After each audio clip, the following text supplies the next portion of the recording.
goes near him. He's so Mama, cross, could I take a picture of you? And they wouldn't come in if he'd let them. He's a hunchback and he's horrid. I don't believe you, said Mary. And she turned her back and stuck her fingers in her ears because she would not listen to it anymore.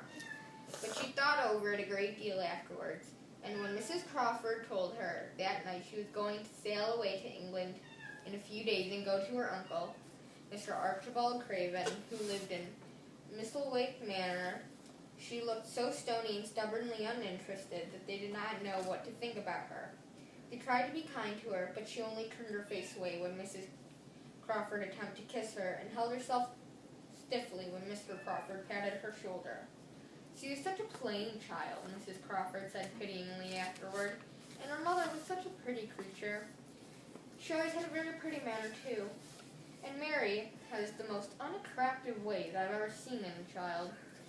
The children call her Mistress Mary quite contrary, and though it's naughty of them, one can't help understanding it. Perhaps if her mother carried her pretty face and her pretty manners often to the nursery, Mary might have learned some pretty ways too. It's very sad now the poor beautiful thing is gone, to remember that many people never even knew that she had a child at all.